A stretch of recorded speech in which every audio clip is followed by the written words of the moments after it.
Simply put, this is one of the most impressive scientific feats of the 21st century.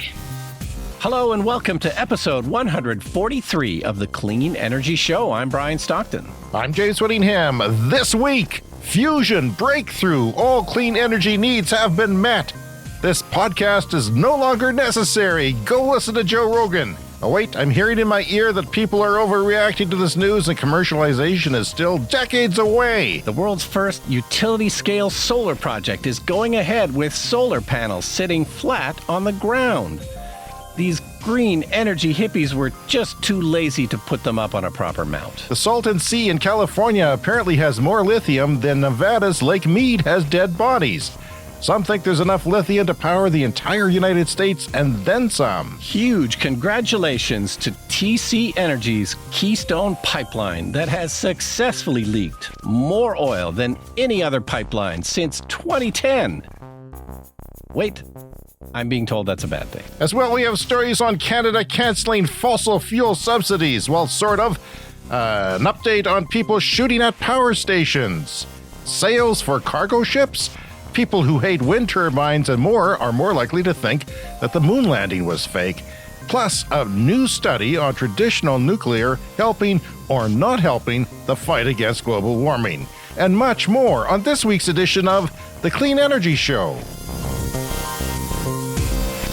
Yeah, so first up for me is an update. As you know, I'm trying to get rid of fossil fuels in my own house because I love the planet and I don't want to burn any more fossil fuels than I have to. So made a little bit of progress, been speaking to a contractor who could put in an Arctic type, air source heat pump so I can get rid of my natural gas furnace. And the latest update is that it's 16 weeks from when you order it because, there's a backlog. 4 months. And they want you to pay up front. Oh. You got to pay up front. Yeah, 16 weeks then. So the point being this week, because we've talked about these kinds of, like subsidies for heat pumps. 100% up front, 100%, right? You got to pay 100% up front to and get why this is heat that? pump and then wait 16 weeks because there's just huge demand for them, which is basically what's going on all over the world. Like there's a couple of stories here. I've got one from Clean Technica. The title is heat pumps are on fire globally. They mean as in getting more popular. It's heat pump sales rose 15% in 2021, and they're expecting for something similar or greater this coming year. Europe, they rose by 35% in 2021. And of course, they're very much trying to get off of Russian gas in Europe. And heat pumps is, definitely one of the ways to do it. And there's another story here from China. China is actually the world leader on heat pump adoption. Of course, they have a very large population. They do things big in China when they do them. So sales are up 35% in Europe and 45% in China for heat pumps. So I bring this all up because we were talking in the last couple of weeks about subsidies that are available for things like heat pumps. So I'm in the Greener Homes grant in Canada, so I should get about $5,000 to help offset this cost. Yeah. And in the U.S. is the Inflation Reduction Act, and starting in January, there's going to be subsidies for people to do things like put in heat pumps and other kind of energy upgrades. But I wanted to tell our listeners because there is going to be a global shortage of heat pumps. So if it's something you're thinking of doing, start talking to somebody now and maybe beat the rush because there's definitely going to be a rush in January in the U.S. Can a person invest in a heat pump company? I mean, is there anybody who's on the stock market that would make a good investment? Not that I'm aware of, but I'm going to make a note of that and check later because, that's probably a smart idea. Well, get back to us. I'd be curious to know. And it's certainly anyone who makes a the most cost-effective heat pump and maybe the most efficient heat pump, they're going to win the game, especially if they patent that technology. So, I mean, keep an eye on developments there because they are. Sure. Yeah. No, there's two things like the cost of the unit and then the efficiency of the unit. I mean, generally speaking, you're going to kind of be paying more upfront, which is the common refrain here on the Clean Energy Show. You're probably going to be paying more upfront for the equipment, but it will be hopefully cheaper in the long run. It's a bit of a weird equation where we live because in this ridiculous frigid place, And our natural gas prices are still quite good. Our natural gas is still fairly cheap here. So I'm not necessarily going to be saving money right away by doing this. It's more of a long-term gambit. And, I just want to get the gas out of my house. Yeah. I was going to say, paying for it up front, you'd run the risk of them going out of business. But then, they're not going to go out of business, are they? The chances are. I don't think so, because they'd have to do something terribly wrong for a heat pump company to go out of business at this point. Yeah. I mean, I suppose the contractor could go out of business, but, it should be fine. Well, we'll talk more about that as we go along, because heat pumps are the new thing, even where we live, apparently. We're certainly going to monitor if you freeze into a popsicle or not after you get your heat pump, because we get down to minus 40 here as we talk about our electric vehicles. It's much more of a no-brainer if you're on the West Coast or on the East Coast of Canada. Or pretty much anywhere in the world where people live. Pretty much anywhere in the world. It's just our ridiculous climate, and just coincidentally, we have fairly decent natural gas prices. By the way, we're still looking for a Clean Energy Show property in Hawaii, if you have any. Yeah. Please. Anyway, Brian, I want to say thank you to our donors, because we've had big donations to the show, not just donations, which are humbling enough, but big ones. And thank you to the people who have done that. One person chose to do an email transfer, an e-transfer rather, via email, because they didn't want to lose any fees and make the most of their donations. They did that, and it worked out nicely. So thank you to everyone. I won't name you because you didn't say you could be named, but you know who you are. We appreciate you greatly. Thank you. Thank you very much for your donations. This is an independent production. We've been doing it for over 2 years now. And, we do it because we love the show and we love the planet. But it's also nice to get some money in so James can get a new toaster. I guess we're approaching our 3rd year pretty quick. Before you know it, it'll be 3 years. That's My true. Goodness. That's right. We're coming up on 3, yeah. Say, did you happen to see Saturday Night Live, the live comedy show in North America here? I saw part of it with Steve Martin and Martin Short. Steve Martin. I saw part of it. They were doing, in the opening monologue, which I thought was quite well done, they were doing each other's eulogies. They had pretended to have written each other's eulogies. And this is Steve Martin reading from his eulogy that he had prepared pre-death for Martin Short, his friend. But I'll always be haunted by Marty's last words. Tesla autopilot, engage!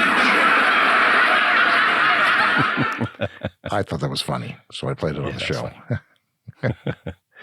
My son, he's been nagging me just before showtime today on this big fusion announcement.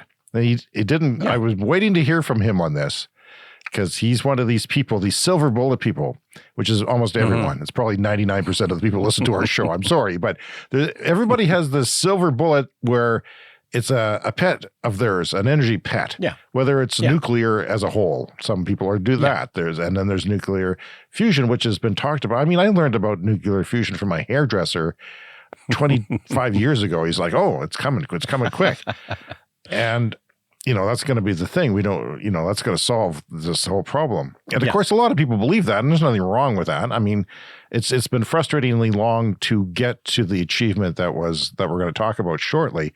After we update some other stories. But he says this, my first text from my son after the announcement is, "Oh God, you're going to hate this." So he's right away, he's assuming that I'm going to be upset by this, because I've been telling him, arguing with him about nuclear, that, it can't compete on cost.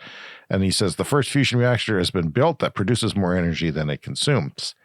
And later on, after a bunch of bickering and quotes and articles sent back and forth, he said, "You said solar would be so cheap that it would be even cheaper than fusion, even down the line." And I was actually quite excited about this announcement on a personal level. I was, I spent, the better part of a week researching and digging into this so that I could talk about it on the show this week and have my facts straight. Well, it turns out I was right. I mean, not to spoil the story, but I'm afraid I was right that it is going to be very expensive. I'll get to it later, okay? But it's not going to happen quickly, and it's not going to happen cheaply. And the people who made the announcement are the people saying that. So it's not, me poo-pooing nuclear. I am, however, quite excited on a personal level that my kids' generation and my grandkids' generation will have power that won't have to deal with nuclear waste. It'll be completely safe and completely, it's a wonderful technology that is has very few caveats, if any. I mean, it's just aside from expense and not being developed yet into a power plant. But yeah, we'll talk about that later. Those substations, I keep seeing them in the news when I'm flipping through the channels.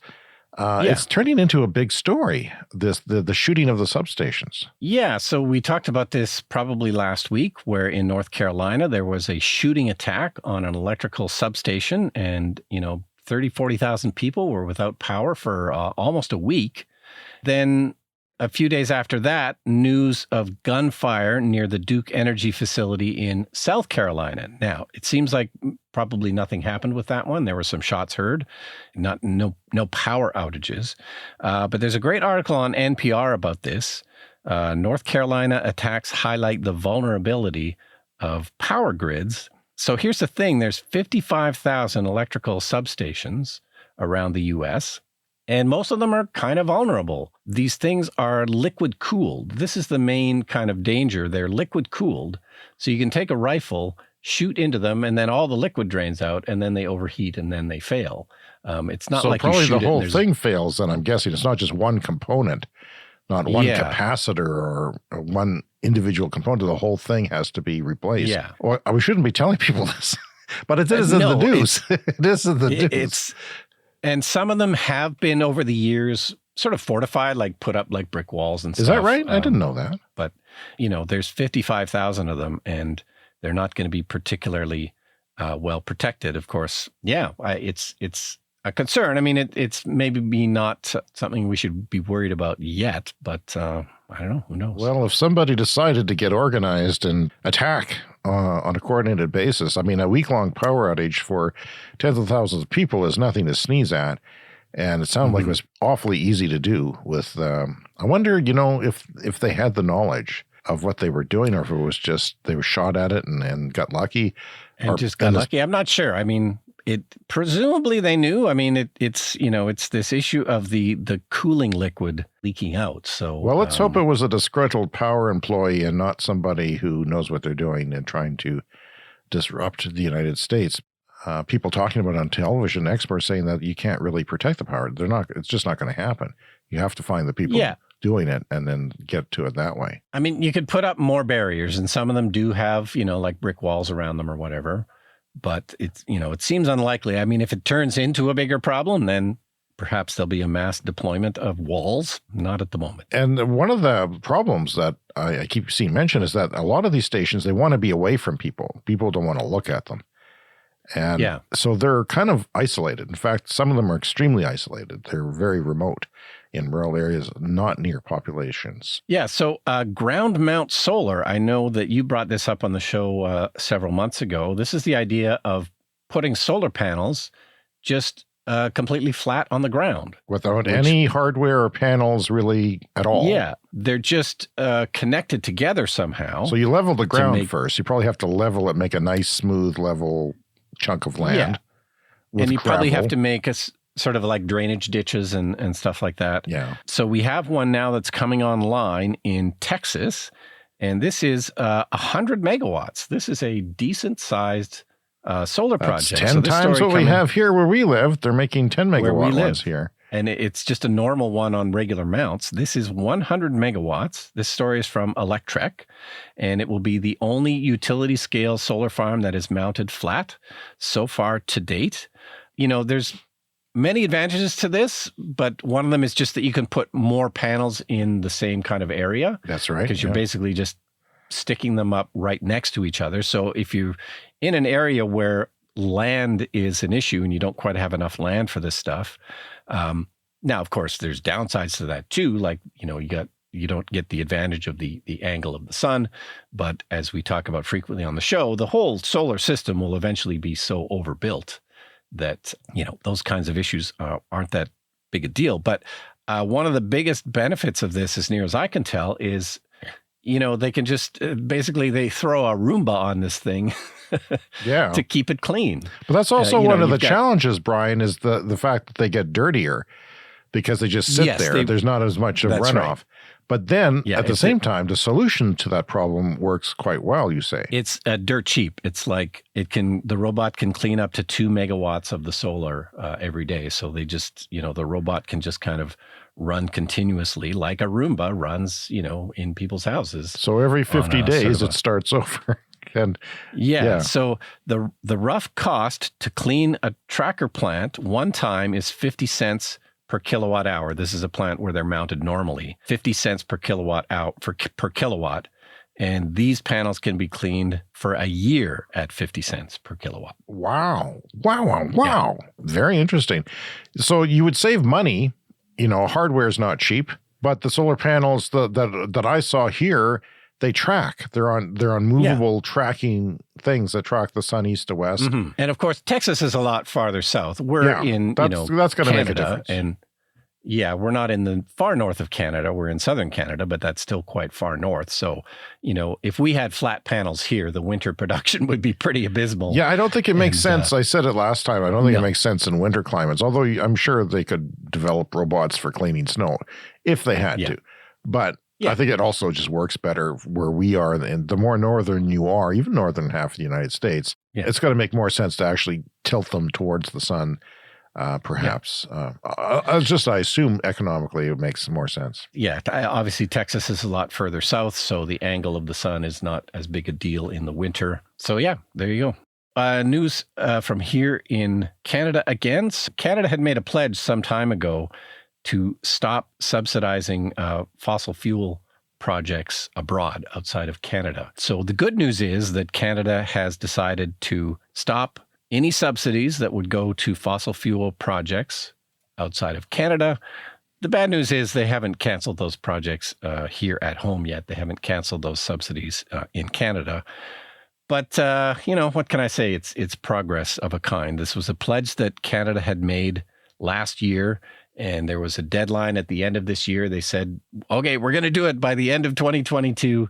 So at the last minute, they have pulled it out and made that announcement. But, this is typical of the progress that's happening right now in clean energy is that, governments are just not moving fast enough. But at least they're moving. I wish they'd done it with inside the borders. I mean, we're at a pretty critical time here, climate-wise. Yeah. It'd be nice if they, got on that. Yeah. Canada is a fossil fuel country. It is a big part of our economy. So, of course, they're worried about killing the economy, and that's why they haven't done it here at home. But, it's coming someday, I guess. This is the Clean Energy Show with Brian Stockton and James Whittingham.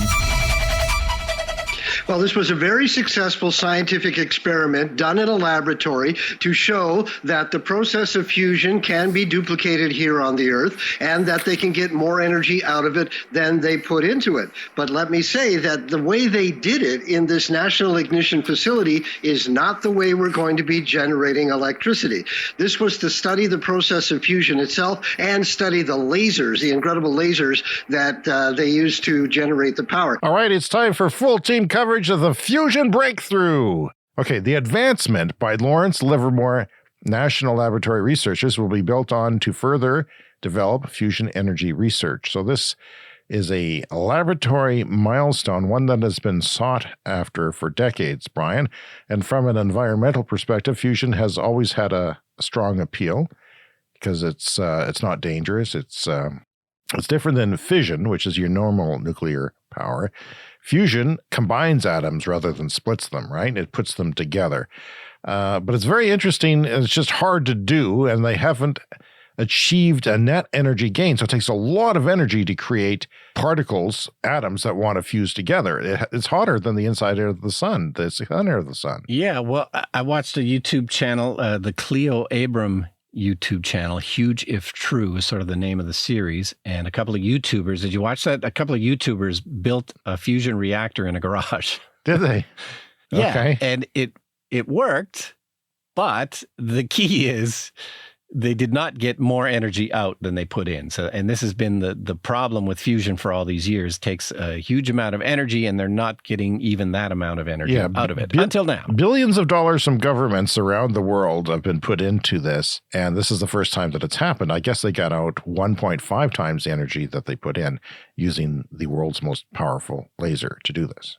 There's always a nagging caveat, however, with this, in that all of its efforts by scientists to control the unruly power of fusion, their experiments consume more energy than what was going in. But that changed, Brian, according to the New York Times, at 1:03 a.m. on December 5th, when 192 giant lasers at the laboratory's National Ignition Facility blasted a small cylinder about the size of a pencil eraser that contained a frozen nubbin of hydrogen. Do you have any frozen nubbins of hydrogen laying around the house? Probably not. Let me check the freezer. Encased in diamond, so that makes it even more rare. Well, that sounds totally practical. Well, that's what they did, and that's kind of, yeah, it's a long story, but that's what they did. They used all these lasers to get to that, and in a brief moment lasting less than 100 trillionths of a second, 2.05 megajoules of energy, roughly the equivalent of a pound of TNT, nothing to sneeze at, bombarded the hydrogen pellet flowed from that pellet a flood of neutron particles, the product of fusion. See, when you put particles together, they create energy. When you take them apart, they create energy, which carried about 3 megajoules of energy, a factor of 1.5. Yeah, and this is how the sun works. The sun is like fusion energy, as near as I understand it. That's correct. And obviously the sun is producing endless amounts of energy for free. It's doing a hell of a job. So the solar panels on our roof are technically fusion. Yeah, technically. Wind is technically solar because you need the sun to create wind, because it's the energy differences that create wind. So some people like to call wind power solar power. And now we can call it fusion. I don't know if you want to. So does Tuesday's announcement mean we'll have cheap fusion energy soon? A lot of people, such as my uppity son, would say yes. They assume, it's a breakthrough. They'll start manufacturing tomorrow. A couple of years from now, we'll see solar panels go into the landfill. Yeah. Well, it's taken them, 50 years to get this far? Well, the answer is no, according to the New York Times, okay? So even if scientists figure out how to generate bigger bursts of fusion, immense engineering hurdles would remain. Experiments have studied one burst at a time, basically. So a practical fusion power plant using this concept would require a machine gun pace of laser bursts with new hydrogen targets sliding into place for each burst. That's the challenge. They're using magnets and magnetism to float things and have a continuous repeating chain. There's 3 different ways of approaches to fusion power. And this is basically an experiment at a nuclear weapons facility. But there's a Canadian team working on something too, and they're going to have a prototype power plant getting built in the UK, but it still doesn't mean that it's anywhere near decades away. So the torrents of neutrons flying outward from the fusion reactions would have to be converted into electricity. That's another challenge. Basically, the fact that they created more energy doesn't make a power plant, okay? So the laser complex fills a building with a footprint equal to 3 football fields. So it's too big, too expensive, and too inefficient for a commercial power plant, at least right now. A manufacturing process to mass produce the precise hydrogen targets would have to be developed. And that sounds to me nowhere near. Okay, let's put it in the context, Brian, because remember, we have to decarbonize the planet by 50% by 2030 and 100% by 2050. And China, if you're listening, 2060 is not good enough. And we can do it. In fact, we have 80% of the technology available to 100% by 2030, I've read. Yeah. If we wanted to. Yeah. But we choose not to. It's just, things like heat pumps, like there's going to be a waiting list for my heat pump. We need to just, crank up production of the existing technologies, wind, solar, batteries, and heat pumps. We just got to make enough of them, and that's all we need. My son doesn't think that the world is coming together and will reach those targets. I hope they do. I think they'll miss them. But at the same time, I think people underestimate the economics of clean energy from 2030 to 2050. Like it's going to just, erase, at least as far as power generation goes. This is from Power Magazine. They're on top of this too.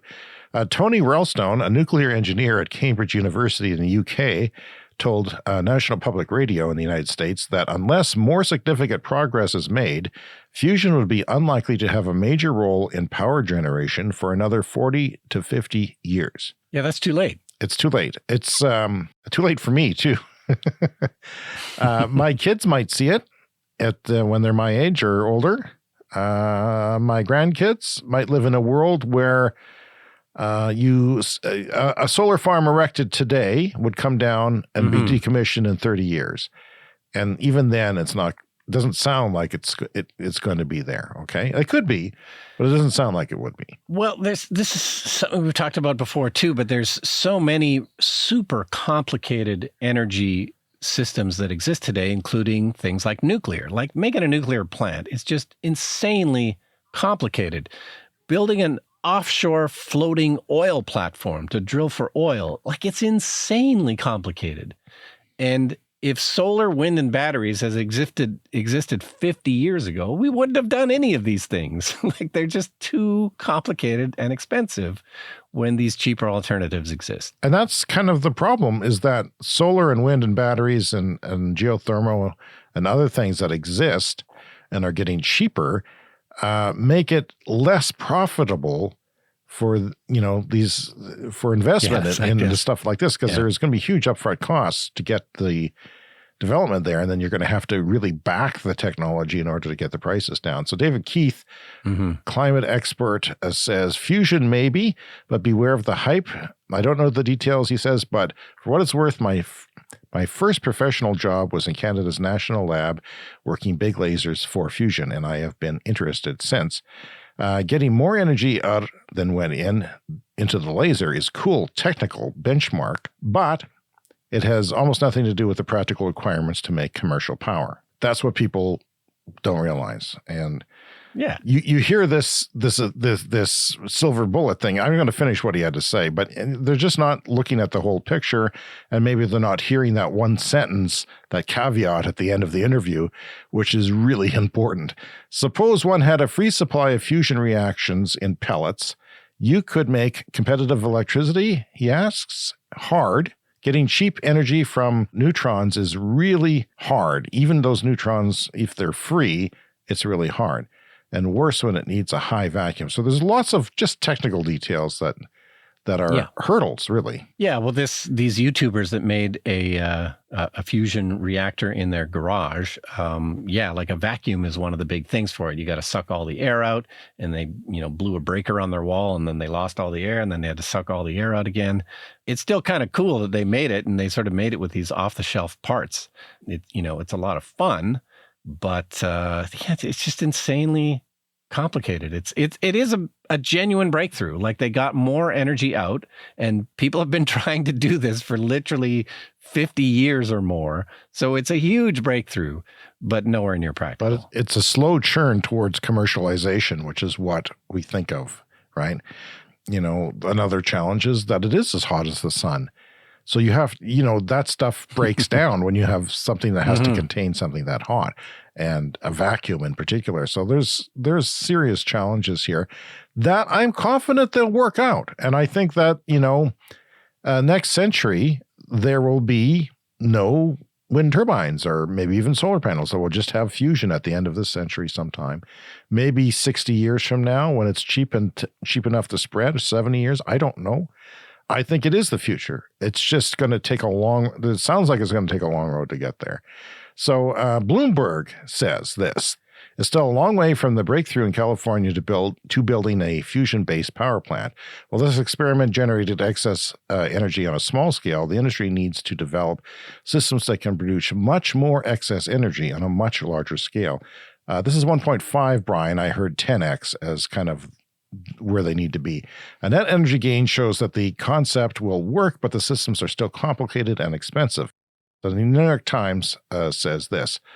This is just hot off the press. This was after the announcement, which happened a little while ago on Tuesday morning. It says it will take quite a while before fusion becomes available on a widespread practical scale, if ever. Probably decades, said Kimberly S. Boodle, the director of the Lawrence Livermore facility where this announcement took place. The director herself is saying probably decades. So I'm not being a poo-poo here. I'm not being a nuclear naysayer. This is from the horse's mouth, literally. Now, other people in the industry will say, well, we've moved along fast and it's going to be better than that. But, it's certainly going to be decades. We might have something functioning next decade in some level, but it's not going to be commercially functioning that you can replicate and spread. Okay, this is what she said at the news conference. Not 6 decades, I don't think, which is what most people used to say. I think not even 5 decades, which is what we used to say most often. So that sounds like 40 years. I think it's moving into the foreground, and probably with concerted effort and investment, a few decades of research on the underlying technologies could put us in a position to build a power plant. Yeah, this is not around the corner. I'm sorry. I mean, I wish it was, but it's not. Most climate scientists and policymakers say that to achieve that goal of limiting warming to 2 degrees Celsius, or even the more ambitious target of 1.5 degrees Celsius of warming by 2050, the world must reach net zero emissions by then. And this, Brian, under any circumstance, doesn't seem like it's going to be any significant part of that, even under the most ambitious, optimistic scenario. We still have to rely on what we have. And what we have will become at least half as expensive in the next decade. So Catherine Hale, this is the Canadian climate scientist. I'll just add this on here. She said on Twitter, yes, it's a huge technological advance, and yes, it will help us long term, but no, it won't get us out of the climate crisis we're in today. The biggest invention we need right now, political and corporate will. We need Canada to stop those fossil fuel subsidies, not just abroad, but here at home as well. All right. Well, I think this next story is the perfect one to go into because it's the exact opposite of what we're just talking about, the exact opposite of the incredibly complex world of fusion reactors. So this is a story from Clean Technica. Wind power to cut cargo ship emissions by 20%. So basically what they're talking about doing, cargo ships take an enormous amount of fuel to, ship stuff around the world. They're going to put wind sails on them. And, like you ever see like kiteboarding, is that what that's called? Yeah. Or parasailing, where you can get on skis in the water and you got a big sail in front of you to pull you along on your skis. From your cottage. There are some parasailers at our cottage. It's a crazy sport. And, I wish I could do it. But, I'm too old. It's passed me by. Anyway, they're going to do this on cargo ships. So this is the Sea Wing sail from a French company called Air Seas. Wait a minute. It's going to be like a parachute? It's like a parachute. Like it's not like a sailing ship where you're putting up a sail. Oh, because I've seen pictures of hard sails put on ships, both new ships and retrofitting ships. But there's different this is crazy. Rotating. Yeah, there's different rotating turbines that they figured out for ships that kind of that look like a chimney. I'm looking at a picture right now. But yeah, it's like a parachute. And now I assume the caveat is you've got to have the wind at your back for this to work. What happens if the kite goes down? It looks like the ship is flying a giant kite. Yeah, the ship is flying a giant kite. But, I imagine there's prevailing westerly winds out on the ocean. So, if you're sailing west, just throw up your sails and maybe they can't use it on the way back. Yes, this has been tested. It should cut emissions by 20%. Like this is a thing, wind power works. I'm kind of speechless. Like this seems really kooky. To be honest with you.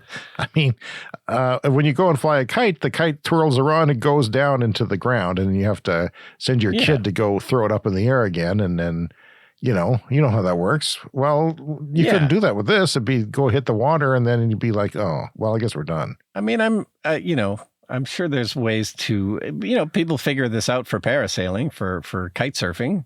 Why can't they figure it out for ships? Well, they got a dude who's very skilled pulling that parasail at the right time to get it lifted up again. Yeah. And, you become very adept at that. But unless there's an automated AI system or something doing it, I don't know. But I mean, this is not the ocean. The ocean is a steady, you're not looking at gusts on the ocean. It's I'm not an atmospheric expert for oceans, but I assume that it's a regular, it's less gusty, that it's just a blow. Yeah. It flows regularly. Yeah. And they're not talking about powering the whole ship this way. It's a 20% reduction in emissions. This should help. So that's 20% reduction in the price that it takes to fuel those goods across the ocean too. So yeah, fuel is super expensive, and you would save 20% of your costs. yeah, well, that's interesting. And maybe it would work with onboard sales as well, the ones that I was talking about. Brian, I wanted to talk to you about the Salton Sea. This is a place that I passed by in my big California trip a number of years ago.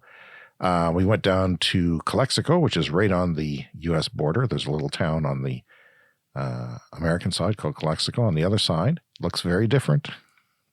It's called Mexicali, and it's kind of a cute thing. And of course, there's lots of drugs going on there, according to the shows I've watched on TV. Anyway, it's 40 miles north of the border. There's the Salton Sea, which is this dead, salty lake bed. Okay, it's always been that way. And I guess in 1905 there was this overflowing of the Colorado River.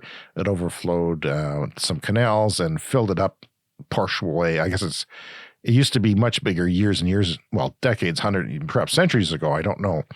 But it filled up a little bit back then. And then it became like this popular resort in the 50s for like Frank Sinatra, and celebrities would all just go over there from LA and live in the salt water. And there's all these remnants of this 1950s vacation-y place left to look at when you go. It's a ghost town now. But yeah, there's lots of geothermal in the area, okay?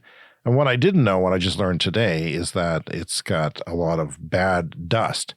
So because it's geothermal, because the crust is between two tectonic plates, it's thin there.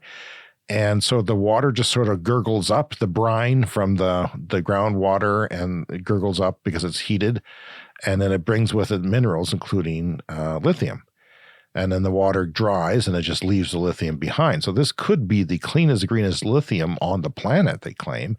And not only that, there's a lot of it. There could be enough to power the entire United States' lithium needs and then some. Yeah, of course, lithium being one of the key components in lithium-ion batteries, which are kind of running the world right now. So yeah, then there's lots of dust, including arsenic dust, which is kicking up. So people trying not to even live there anymore. But there was this huge artist community. I mean, you're getting close to Coachella and places like that down there. So 11 geothermal plants producing 400 megawatts, which powers 350,000 homes worth, just from geothermal. So there's actually a lot of geothermal plants there, probably the most in North America, I'd guess. The Earth's crust, like I said, is thin, so all this stuff gurgles up. And now usually at a geothermal plant, they would put the brine back into the ground. The water would come up, this hot brine.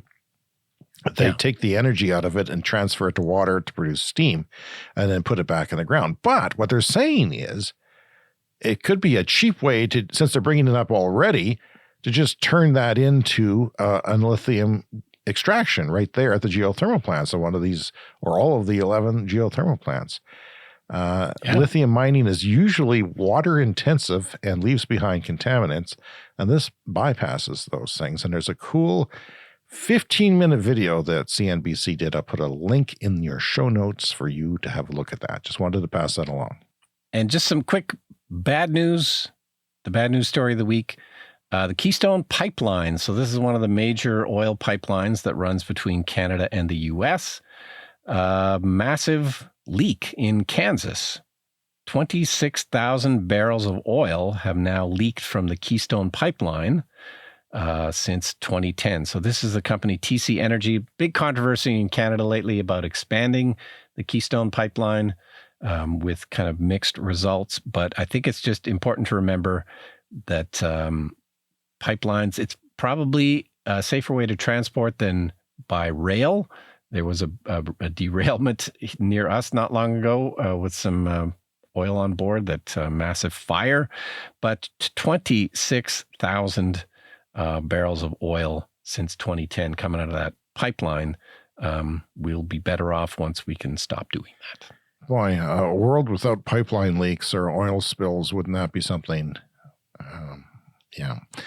All right, a nuclear study as a solution to global warming. This is something I want to talk about because it's from Stanford. They did a study, and basically they said that in evaluating the solutions to global warming and air pollution and energy security, two important questions arise, and they are, Should new nuclear plants be built to help solve these problems? A lot of people say yes, without thinking about it.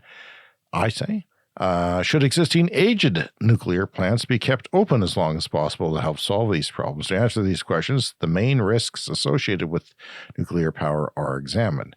And the risks associated with nuclear power can be broken down into two categories. One, risks affecting its ability to reduce global warming and air pollution. Two, risks affecting its ability to provide energy and environmental security, aside from climate and air pollution. So the risks in the former category include delays between planning and operation, emissions contributing to global warming and outdoor air pollution, and costs, as we talk about a lot. Risks in the latter category include weapons proliferation risks, reactor meltdown risk, radioactive waste risk, and mining, cancer, and land despoilment risk. So new nuclear power plants cost 2.3 to 7.4 times those of onshore wind or utility PV per kilowatt hour. And they take 5 to 7 years longer between planning and operation, 5 to 17 years longer, and produce 9 to 37 times the emissions per kilowatt as wind. Something you don't hear about. You know, the emissions that nuclear actually produces is not zero.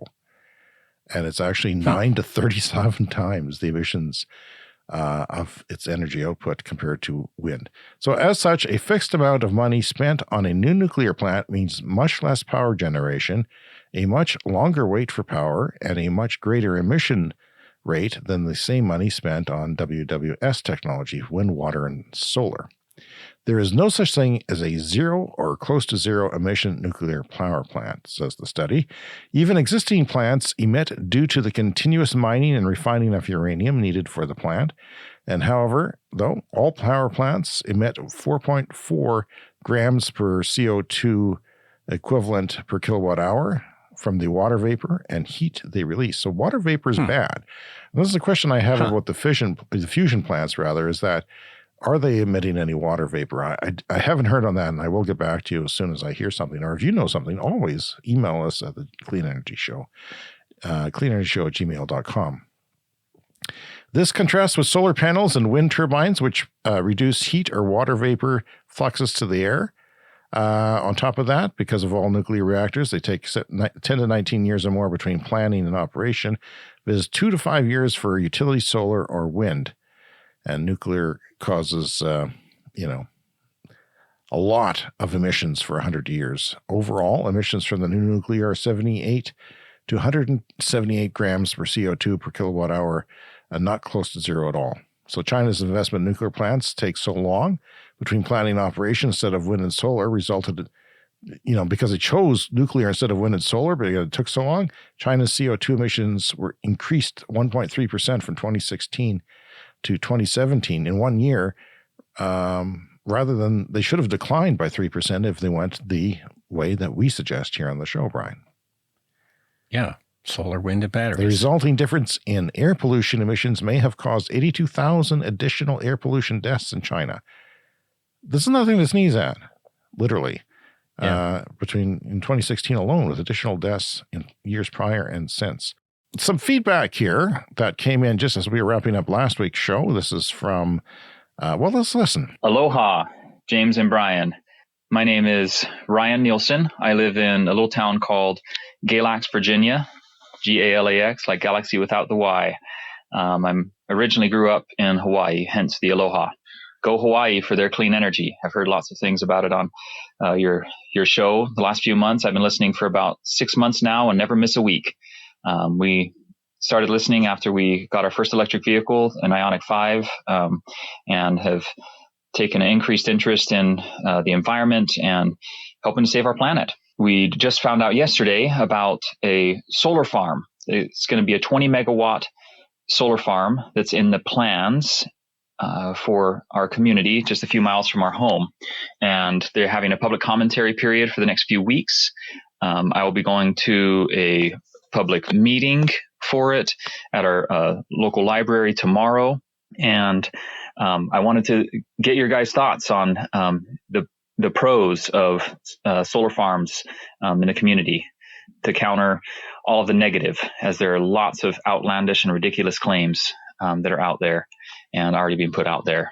So hope to hear from you guys. Been wanting to leave one of these messages for a while. Mahalo for all that you do. Well, thank you so much. We love SpeakPipe voicemails because we get to hear our listeners. You're not just a intangible thing that we have to kind of imagine. And people can listen to somebody else for a change. Yeah. No, it's like having a third host on the show, or a guest, perhaps. Congratulations on the Anik 5. That's great news. I'm hoping you're enjoying it. If you have any issues with it or any questions or concerns, let us know. This is a 20 meg. I know more about Galax, Virginia than I should, Brian, because I've been trying to find this solar farm proposal, and I can't find it. There's lots of other ones, but I couldn't find it. I went to the Galax, library, and I couldn't find it there. Yeah, so I can't find anything about it. So I don't know what the exact location is. My only guess that a solar farm could be trouble is if it visually disturbs nature. When they put it on a hillside or a high elevation, that's the only thing that I can think of. And I have seen something like that, and I would say, well, why don't you put that in a valley, or why don't you put it on a flat piece of land where you can't really see it? I mean, people probably don't even notice the solar farms on flat land if you're driving down the highway, if you're not looking for it. That's the only, there's no negatives, Brian. There's no negatives. No, and wind, it's kind of the same thing. Like there can be an issue with migratory birds and killing birds, but I think usually the people who are against wind turbines don't genuinely care about birds. Hell no. So, there's always small issues. My brother was just telling me recently, he lives in rural Ontario, and this sort of came up at a local planning meeting for the small town that he was in, and they weren't planning to do any clean energy, but it was just sort of on the agenda, and they wanted to kind of get everybody's opinion, like the city councilors, and everybody was against it, he said. Wow. Yeah. I don't think it would have been a year or two ago. I think the rhetoric on Facebook, which is a lot of small town people are even more connected to Facebook than anyone else, because that's their, they need to be connected, and there's not a Starbucks to go to necessarily. I do find that here where we live in a fairly rural area, and there's a lot of people on Facebook, and they are in their bubbles, and they're getting ridiculous information. Now, I don't know what to tell you about people who believe in ridiculous information. There's no magic bullet. I mean, you can try and sit down with them and reason with them, and sometimes that works, but I wouldn't do that myself. I'm like, screw that. If you want to be dumb, be dumb. If you want to have crazy ideas, fine, have crazy ideas. It'll be built somewhere else. It'll be built, in another jurisdiction. Well, I guess that's the one sort of saving grace of all this, because yes, absolutely, there are going to be city councils everywhere voting this kind of stuff down. But, it's a tide that can't be stopped. Clean energy is better and cheaper. It will eventually take over everywhere. It's just unfortunate. But I would encourage people to go to their city council meetings or whatever and speak on this topic. Because, sometimes if you don't, then nobody does. Yeah.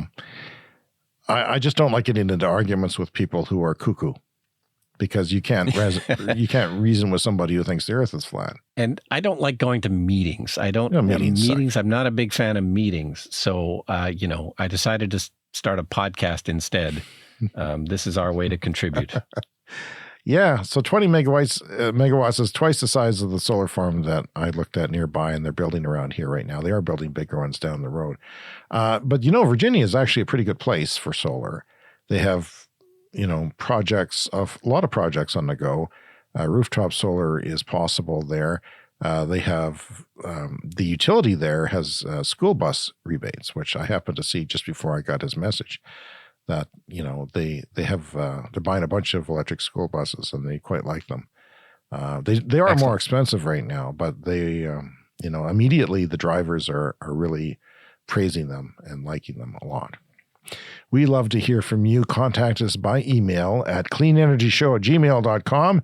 We're on TikTok. We're on YouTube. Go there. Find us if you'd like to look at us, and leave us a voicemail. Like this one, which was fantastic, and we can't thank you enough. Speakpipe.com/cleanenergyshow. But if you don't want to do that, send us an email. We'll hear from you one way or another. And that means it's time for the lightning round, a fast-paced look at the week in clean energy and climate news. Brian, if our show wasn't long enough as it is, it's long. And I apologize, I apologize. We are a long one this week. Some people, they can't get enough. Other people say, come on, my commute's over. You should be done by now. A new clean energy poll from Abacus Research suggests 64% of Canadians realize that clean energy is cheap, affordable energy, which is pretty good, I think. Speaking of, naysayers, and there's a lot in Canada, 64% overall, though, realize that it is a cheap form of energy. That is the positive. It's cheap. It's clean.